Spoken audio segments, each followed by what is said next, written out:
Welcome to all of you. आज हम बात करेंगे जी क्लास 10 बायोलॉजी के चैप्टर 9 का लेक्चर नंबर 2 के बारे में। ठीक है, देखो इसमें क्या करना है आपको। कुछ एक डेफिनेशन कर रहे थे, पहली डेफिनेशन आज हो रही थी आगे। जीनोटाइप क्या होते हैं, ठीक है। पहले हम जीनोटाइप के बारे में देखेंगे, जीनोटाइप क्या होते हैं। ठीक है, तो जीनोटाइप देखो क्या होते हैं। Genotype is the description of gene present in organism, in an organism. ठीक है, जीनोटाइप क्या है? जीनोटाइप है डिस्क्रिप्शन, डिस्क्रिप्शन मतलब उसके बारे में बताना, डिस्क्राइब करना किसी चीज़ के बारे में, ऑफ जीन, जीन के बारे में बताना जो प्रेजेंट है किसी ऑर्गेनिज्म में। तो जीनोटाइप होगा जी डिस्क्रिप्शन बता, मतलब किसी चीज़ जीन कौन कौन से प्रेजेंट है किसी ऑर्गेनिज्म में, ये बात की डिस्क्रिप्शन देना क्या कहलाता है? आपका जीनोटाइप कहलाता है। ठीक है, genotype is always pair of letter. Genotype हमेशा क्या होता है? पेयर ऑफ लेटर में होता है। जैसे such that, T T capital T लिख सकते हैं, small capital T small T, या फिर स्मॉल टी स्मॉल टी। ठीक है, where capital T and small T are different form of same gene. Same gene की दो फॉर्म हो सकती हैं, कैपिटल टी और स्मॉल टी। ठीक है, इन चीज की डिस्क्रिप्शन देना क्या कहलाता है किसी ऑर्गेनिज्म में? जीनोटाइप कहलाता है। ठीक है, मान लो अब the genotype of the plant, tall plant जो लंबा प्लांट है उसके जीनोटाइप क्या हो सकते हैं? दोनों कैपिटल हो सकते हैं। ठीक है, और एक कैपिटल एक स्मॉल हो सकता है। Where that of dwarf plant, ठीक है, यानी कि जो बोना प्लांट होगा जिसकी हाइट नहीं बनेगी उसके जीन मिलेंगे आपको स्मॉल टी स्मॉल टी। ठीक है, ये जीनोटाइप हो सकते हैं। तो जीनोटाइप क्या होगा कि किसी भी प्लांट किसी भी ऑर्गेनिज्म के अंदर जो जीन प्रेजेंट है उनके डिस्क्रिप्शन देना क्या कहलाता है? जीनोटाइप। ठीक है, जीनोटाइप प्लांट के कैसे लिखे जा सकते हैं? कैपिटल टी स्मॉल टी से, कैपिटल टी और स्मॉल टी के साथ। ठीक है, अब क्या होता है, दोनों हो सकते हैं कैपिटल हो, एक कैपिटल एक स्मॉल हो सकता है, दोनों स्मॉल हो सकते हैं। अगर ये केस होंगे इन दो में तो प्लांट मिलेगा आपको टोल, लंबा। ठीक है, और अगर दोनों स्मॉल टी है तो प्लांट आपको क्या मिलेगा? ड्वार्फिन, बोना मिलेगा, उसकी लेंथ छोटी मिलेगी आपको। ठीक है जी, सही हो गया फिर जीनोटाइप आपका। अब है जी फिनोटाइप। फिनोटाइप क्या होता है जी? द कैरेक्टरिस्टिक्स और ट्रेट्स, जो कैरेक्टरिस्टिक्स और traits which is visible in an organism is called its phenotype. दोनों में फर्क देखो क्या है। जीनोटाइप तो है उसके अंदर जीन कौन कौन से प्रेजेंट है, ये तो आपको बायोलॉजिकली या साइंटिफिकली पता लगेगा। आपको देख के तो नहीं बता सकते ना इस प्लांट में कौन कौन से जीन प्रेजेंट है। फिनोटाइप होता है आपको देख के जो चीजें विजिबल होती है किसी ऑर्गेनिज्म में, वो गुण होते हैं जो कैरेक्टरिस्टिक्स होती हैं, उनको फिनोटाइप कहा जाता है। तो the characteristics which is visible in an organism, जो किसी भी ऑर्गेनिज्म में विजिबल होती है, इज कॉल्ड इट्स फिनोटाइप। उसको क्या कहा जाता है? इसका फिनोटाइप कहा जाता है। जी समझ आ गया आपको? जैसे जीन तो ये हो गया कैपिटल टी स्मॉल टी, अब आपको ऐसे देख के तो नहीं पता लगेगा ना। ठीक है, वो तो आपको एक्सपेरिमेंट से पता लगेगा। लेकिन कोई प्लांट टोल है कि ड्वार्फ है यानी छोटा है, ये बात तो आप देख के बताओगे ना, ना कि कोई साइंटिफिकली कोई और चीज चेक करने की जरूरत है आपको। तो जो आपको प्लांट है वो लंबा दिख रहा है या फिर बोना दिख रहा है, ये एक फिनोटाइप है जी। ये क्या है कि फिनोटाइप, यानी जो गुण आपको, जो कैरेक्टरिस्टिक्स आपको विजिबल होती है वो कहलाती है आपकी फिनोटाइप। ठीक है, because these traits can be seen by us, क्योंकि ये जो ट्रेड्स हैं यानी ये जो करेक्टरिस्टिक्स हैं, ट्रेड्स का मतलब करेक्टरिस्टिक्स हैं, वो आपको देखी जा सकती है। एंड और they are visible to us, और वो क्या होती है? विजिबल होती है हमारे लिए। The phenotype of an organism is actually it's physical characteristics. ठीक है, जो फिनोटाइप है वो एक फिजिकल करेक्टरिस्टिक होती है। क्या होती है जी? फिजिकल करेक्टरिस्टिक्स, यानी जो आपकी 5 सेंस ऑर्गन से आप फील कर सकते हो। Which is determined by genotype. Phenotype किसके द्वारा डिटरमाइन होता है? जीनोटाइप के द्वारा डिटरमाइन होता है। जैसे एक आदमी के बारे में बात करूं, ठीक है, मेल में XY क्रोमोसोम्स होता है, सेक्स क्रोमोसोम, ये तो आपको देख के तो नहीं पता चलेगा ना। ठीक है, लेकिन कोई मेल है फीमेल है ये तो आप देख के बता सकते हो। ठीक है, तो वो होगा फिनोटाइप की, किसी चीज को आप कैरेक्टरिस्टिक्स देख के जो बता सकते हो वो फिनोटाइप। जीनोटाइप होगा जो उसके ऑर्गेनिज्म के अंदर जो जीन प्रेजेंट है उनकी डिस्क्रिप्शन देना क्या कहलाता है? फिनोटाइप। आई होप आपके दोनों में डिफरेंस क्या होगा क्लियर हो गया होगा। ठीक है, नेक्स्ट चलते हैं जब हम व्हेन टू पेरेंट्स क्रॉस और ब्रीड टू प्रोड्यूस प्रोगेनी। ठीक है, प्रोजेनी क्या होता है? प्रोजेनी होता है कि जब मान लो दो पेरेंट्स आपके, ठीक है, मेल हो चाहे फीमेल हो, वो क्रॉस ब्रीड होते हैं। क्रॉस ब्रीड का मतलब वो आगे फर्टिलाइजेशन या उनके में जो भी प्रोसेस होती है नई ऑफस्प्रिंग पैदा करने के लिए, नई न्यू जनरेशन पैदा करने के लिए। ठीक है, प्रोजेनी का दूसरा नाम है जी ऑफस्प्रिंग भी कह सकते हो आप। ठीक है, तो व्हेन टू पेरेंट्स, जब भी दो पेरेंट्स आपके वो क्रॉस करेंगे, क्रॉस टू प्रोड्यूस प्रोजेनी जब वो क्रॉस करेंगे प्रोजेनी को प्रोड्यूस करने के लिए, तो क्या होगा जी? Then their progeny is called first. ठीक है, first filial generation, first filial generation. First filial generation का मतलब हुआ, देखिए दो पेरेंट्स है, जैसे कोई भी दो पेरेंट्स है, जब ये दोनों आपस में क्रॉस ब्रीड करेंगे तो यहाँ पे जो नई ऑफस्प्रिंग बनेगी, आपकी जो नई प्रोजेनी बनेगी, जो नई जनरेशन बनेगी, उसको कहा जाएगा फर्स्ट फिलियल जनरेशन। अब इतना बड़ा नाम बार बार तो लिखा जाएगा, इसलिए हमने इसको कह दिया शॉर्ट फॉर्म में F1 जनरेशन। क्या कह दिया जी? F1 generation. ठीक है, समझ आ गया आपको ये बात है। तो व्हेन टू क्रॉस, जब दो आपके जो पेरेंट्स हैं वो क्रॉस करेंगे, दो पेरेंट्स, ठीक है, तो क्या प्रोड्यूस करने के लिए? कोई प्रोजेनी, मतलब नई ऑफस्प्रिंग पैदा करने के लिए, नई जनरेशन पैदा करने के लिए, then their progeny is called, तब उनकी प्रोजेनी को क्या कहा जाएगा जी? फर्स्ट फिलाइलियल जनरेशन या F1 generation. Where F stand for, F का क्या मतलब हुआ आपका? Filial, which denotes progeny of cross. तो किसको डिनोट करता है? प्रोजेनी को डिनोट करता है कि नई ऑफस्प्रिंग बनेगी, नई प्रोजेनी बनेगी। व्हेन फर्स्ट जनरेशन, अब बन गई फर्स्ट जनरेशन, हो सकता है कहीं और भी क्या बन जाए आपके इन दोनों से? First generation. और ये भी F1 बन गई, ये भी F1 बन गई, फर्स्ट जनरेशन बन गई। प्रोजेनी क्रॉस, अब ये दोनों आपस में क्रॉस करेंगे तो कौन सी जनरेशन बनेगी? सेकंड जनरेशन बनेगी। तो इसको कह देते हैं हम F2 जनरेशन। क्या कह देते हैं इसको? F2 generation. ठीक है, तो when first generation progeny cross among themselves to produce second generation progeny, इसको कहा जाएगा आपका सेकंड फिलियल जनरेशन। ठीक है, सेकंड फाइलियल जनरेशन और F2 जनरेशन, इसका नाम क्या रख सकते हो? अब F2 जनरेशन सीधा बोल सकते हो। ठीक है, मान लो कोई दोस्त पेरेंट्स है, अगर वो आपस में क्रॉस करते हैं तो एक नई जनरेशन बनती है, उसका F1 जनरेशन। इसी तरह यहाँ भी एक F1 जनरेशन। अब ये F1 जनरेशन वाले फिर आगे करेंगे तो ये क्या बन जाएगी? F2 generation. इस हिसाब से आपको चलता रहता है। समझ आ गया आपको? तो Mendel was the first scientist to make a systematic study of pattern of inheritance which involved in the transfer of characteristics from parents to progeny. Mendel जो था, मेंडल जो साइंटिफिक था, वो फर्स्ट साइंटिफिक था। मेंडल क्या था आपका? First scientific था to make a systematic study, जिसने क्या की थी जी? सिस्टमैटिक स्टडी की थी। क्या की थी जिसने? To make a systematic study. ठीक है, मतलब एक प्रॉपर तरीके से स्टडी की थी। किस चीज की? Of pattern of inheritance. Pattern of inheritance को उसने समझा था। ठीक है, इनहेरिटेंस होता है कि एक, मान लो कि पेरेंट्स के जो भी आपके क्वालिटी होती है, जो भी कैरेक्टरिस्टिक्स होती है, वो बच्चे में ट्रांसफर हो जाती है। तो ये समझने के लिए सबसे जो सिस्टमैटिक ढंग से स्टडी की थी, तो किसने की थी? सबसे पहले मेंडल ने की थी। ठीक है, which involve the transfer of characteristics from parents to progeny. ये आपको बता दिया। इनहेरिटेंस क्या थी? इनहेरिटेंस है transfer of characteristics from parents to progeny की। पेरेंट्स टू प्रोजेनी के अंदर जो ट्रांसफर होता है उसी को इनहेरिटेंस कहते हैं। तो लाइन क्या बनी? Mendel was the first scientist to make a systematic study of pattern. ठीक है, मेंडल फर्स्ट साइंटिस्ट था सिस्टमैटिक स्टडी पढ़ने के लिए। ठीक है, और किस चीज को? पैटर्न ऑफ इनहेरिटेंस को पढ़ने के लिए। विच इन्वॉल्व था, जिसमें क्या इन्वॉल्व होता है? Transfer of characteristics from parents to progeny. ठीक है, Mendel choose pea plant for studying inheritance. Mendel ने किस चीज को स्टडी पे की? इनहेरिटेंस की। जब एक्सपेरिमेंट किया तो उसने किया पी प्लांट, यानी मटर के जो पौधे होते हैं उनके ऊपर एक्सपेरिमेंट किया फॉर स्टडिंग इनहेरिटेंस, इनहेरिटेंस की स्टडी के लिए।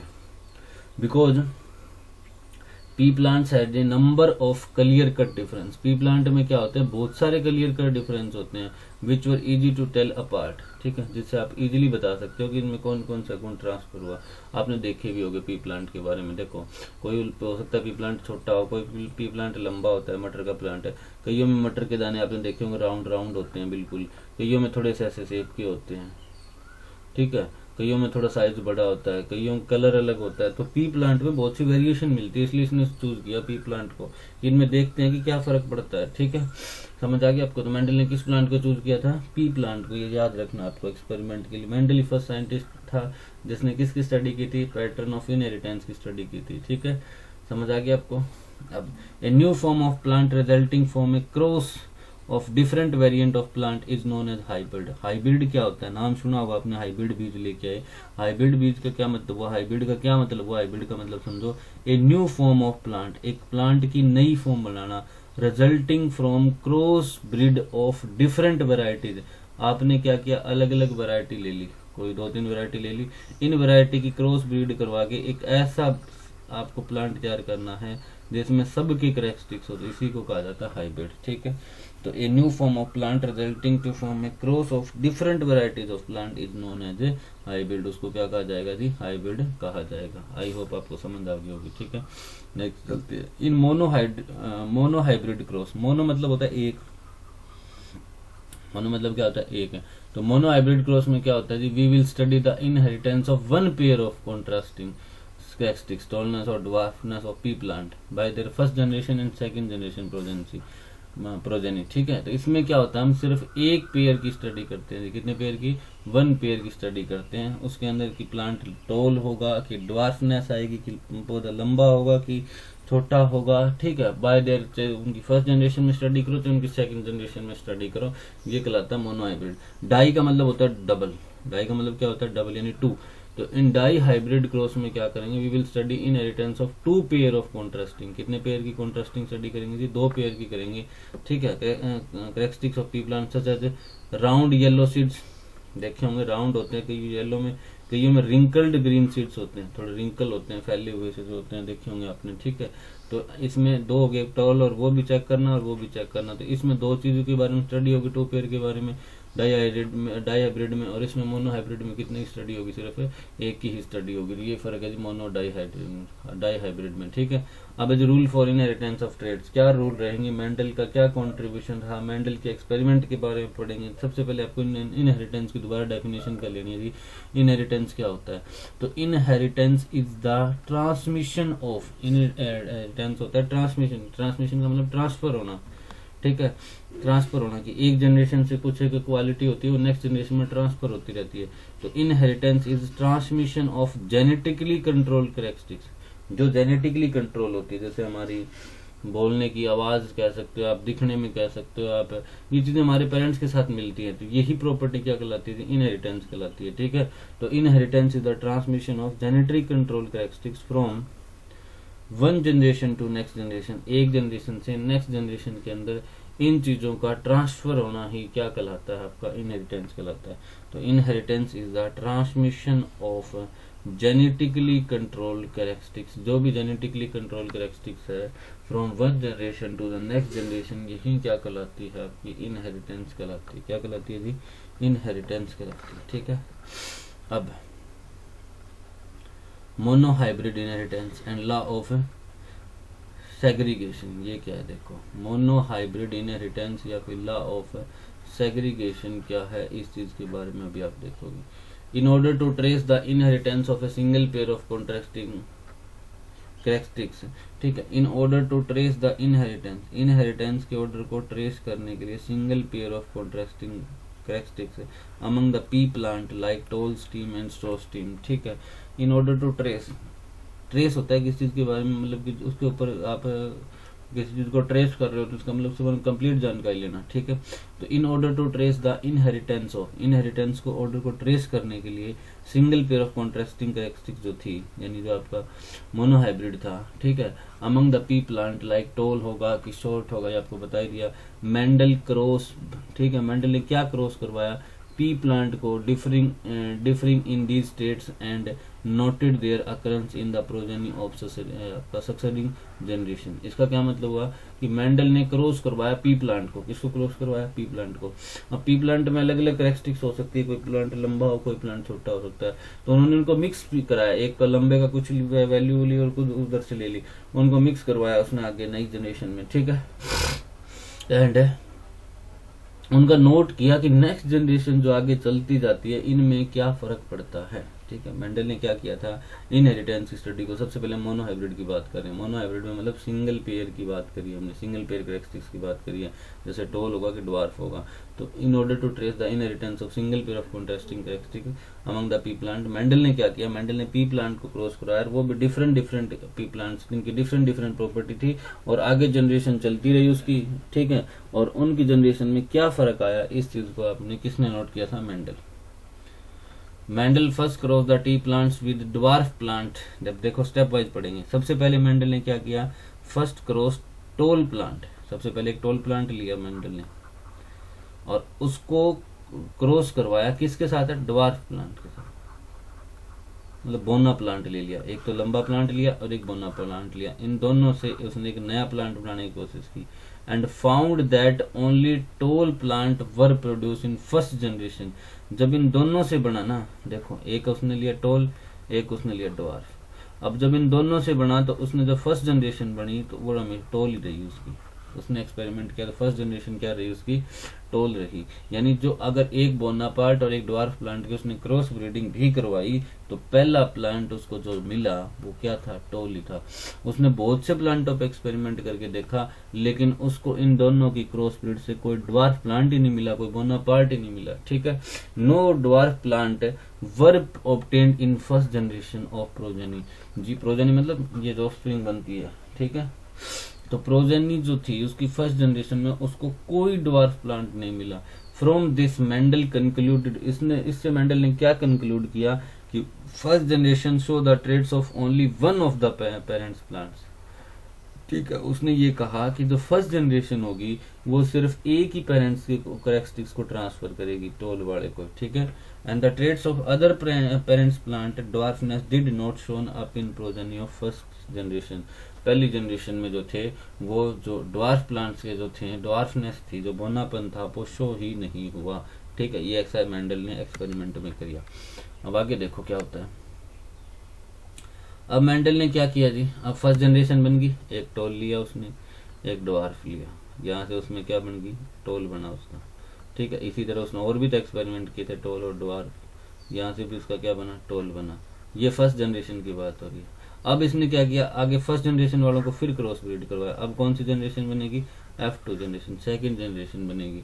तो Mendel then cross the tall plants of first generation and found that, और पाया कि tall plants and dwarf plants were obtained in the second generation. अब सेकंड जनरेशन में क्या हुआ जी, बहुत से एक्सपेरिमेंट किए तो टोल भी आए उसके और वापस के आगे उसके ड्वार्फ भी आ गए, दोनों आ गए अब, ठीक है। In the ratio of 3:1, toll आए 3:1 की में आए, इसमें है जी 3:1 के अंदर आए। कैसे आए देखो, जो प्लांट आपका होता है टोल, उसमें होता है कैपिटल टी, जो स्मॉल होता है उसमें होता है स्मॉल टी, ये जीन होते हैं, ठीक है। कैपिटल टी का मतलब स्मॉल लंबा टोल होगा, ये स्मॉल टी का मतलब स्मॉल होगा। अब उसने कराया जब क्या हुआ, यहाँ से उसको मिला सिर्फ टोल, यानी या तो कैपिटल टी या कैपिटल टी या कैपिटल टी या स्मॉल टी, ये दोनों टोल प्लांट को रिप्रेजेंट करते हैं, ठीक है। इसी तरह आगे उसने और कराया, कैपिटल टी आया और कैपिटल टी और स्मॉल टी आया। ये भी दोनों किसको नोट कर रहे हैं आपके, किसको नोट कर रहे हैं, ये नोट कर रहे हैं आपके टोल प्लांट को, ठीक है। अब इसने इन दोनों की दोबारा जब क्रॉस ब्रीड कराई तो हो सकता है कैपिटल टी के साथ उसका कैपिटल टी आ गया हो तो टोल हो सकता है, फिर हो सकता है कैपिटल टी के साथ स्मॉल टी आ गया, वैसे करके उसका स्मॉल टी कैपिटल टी भी बना, ठीक है। हो सकता है उसका वापिस ये कैपिटल टी के साथ भी हो सकता है, कैपिटल टी स्मॉल टी के साथ हो सकता है, कैपिटल टी हो सकता है एक बार और स्मॉल के साथ बन सकता है और दोनों स्मॉल हो सकते हैं। ये रेशो बना था उसका, ठीक है। ये क्या था, इन 3 केस में तो प्लांट होगा टोल, क्या होगा 3 केस में प्लांट टोल, तो यानी रेशो क्या बना, टोल और ड्वार्फनेस का 1। ऐसा एक्सपेरिमेंट से हुआ था जी, ठीक है, ये ध्यान रखनी है। तो देखो in the ratio of 3:1, in other word of F2 generation 3/4 of plant were toll. अब टोटल कितने प्लांट बनाए, 4 में से 3 हो गया, यानी 3/4 ऑफ प्लांट क्या थे, टोल थे, 1/4 क्या थे, ड्वार्फ थे, ठीक है। तो 3/4 of plant were toll and 1/4 were dwarf. Mendel noted that, Mendel ने क्या नोट किया, that dwarf traits of the plant of parent P plant which had, जो आपकी सिमिंगली डिस्पियर्ड होगी थी, जो आपकी जब हमने F1 जनरेशन की बात करी थी तो हमने कहा था टोल प्लांट बनेगा ही नहीं, लेकिन क्या हुआ, जो अब डिसअपियर हो चुका था ये ड्वार्फनेस वाला क्वालिटी, वो आपकी फर्स्ट जनरेशन में वो रीअपियर होगी, कहाँ पर, सेकंड जनरेशन में। समझ आ गया आपको, जो ये यहाँ पे खत्म हो गई थी वो वापस रीअपियर हो जाती है सेकंड जनरेशन में। Mendel said that the traits of dwarfness of one parents plant had not been lost, यानी उसने कहा कि ड्वार्फनेस का जो गुण है वो अभी तक खत्म नहीं हुआ है। It was suppressed in the first generation, ये गायब हो गया था फर्स्ट जनरेशन में, and to re-emerge in the second generation, ये वापस सेकंड जनरेशन में क्या हो गया, रिमर्ज हो गया, ठीक है, शामिल हो गया। Mendel call the repressed traits of dwarfness is recessive traits, इनको क्या कहा, ड्वार्फनेस के जो ट्रेट्स था उसको रिसेसिव ट्रेट्स का। मैंने आपको बताया था रिसेसिव क्या होता है, जिनका इफेक्ट कम पड़ता है, तो ड्वार्फनेस का कम पड़ा, पहली जनरेशन पे तो पड़ा ही नहीं, सेकंड जनरेशन पे 1/4 पड़ा, तो इसलिए ड्वार्फनेस को इसने कहा recessive traits. And the express traits of tallness, tallness को उसने क्या कहा, डोमिनेंट ट्रेट का, क्योंकि टोलनेस है वो ज्यादा आ रही है तो वो ज्यादा करेक्टर शो कर रही है तो उसको डोमिनेंट ट्रेट्स का। In this way Mendel experiment with toll and dwarf plant showed that the traits में बी डोमिनेंट और रिसेसिव। इस बात से पता लगा की जो ड्वार्फनेस के जो हैं वो क्या हो सकते हैं, टॉल भी हो सकते हैं, या टॉल और ड्वार्फनेस के जो गुण हैं पी प्लांट के वो डोमिनेट और रिसेसिव हो सकता है आपका। ठीक है, इस समझ आ गई होगी आपको। ठीक है, क्या किया उसने F1 जनरेशन में आपको बता दिया, दोनों बार टॉल आए।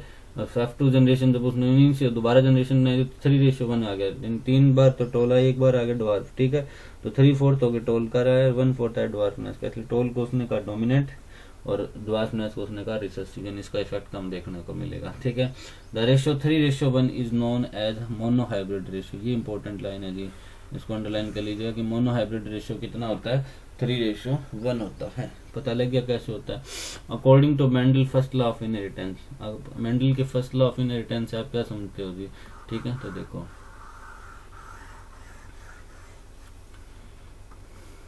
According to Mendel first law of inheritance, Mendel के फर्स्ट लॉ ऑफ इनहेरिटेंस से क्या मिला हमें, द करेक्टरिस्टिक्स और ट्रेड्स, करेक्टरिस्टिक्स कह दो चाहे ट्रेड्स कह दो, ऑफ एन ऑर्गेनिज्म, किसी भी ऑर्गेनिज्म की, are determined by internal occur which occurs in pair, किसके द्वारा डिटरमाइन होगी, जो भी उसके अंदर के फैक्टर है उनके द्वारा डिटरमाइन होगी, न कोई बाहर के अदर फैक्टर पे डिपेंड हो करेगी। ठीक है, यानी जिस पेरेंट से वो बनते हैं उन पर डिपेंड करती है।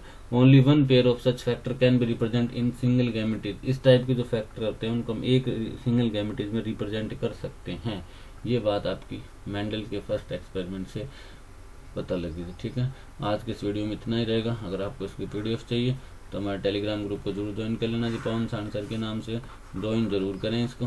ठीक है, बाकी वीडियो अच्छी लगी तो लाइक जरूर करें, शेयर जरूर करें, सब्सक्राइब जरूर करें। अगर फिर भी नहीं समझ आ रहा था आपको 2-3 बार रिपीट करनी पड़ेगी जी वीडियो। ठीक है, और कमेंट सेक्शन में जाके जरूर बताना कैसा लगा। Be better, learn better. Thank you, have a nice day.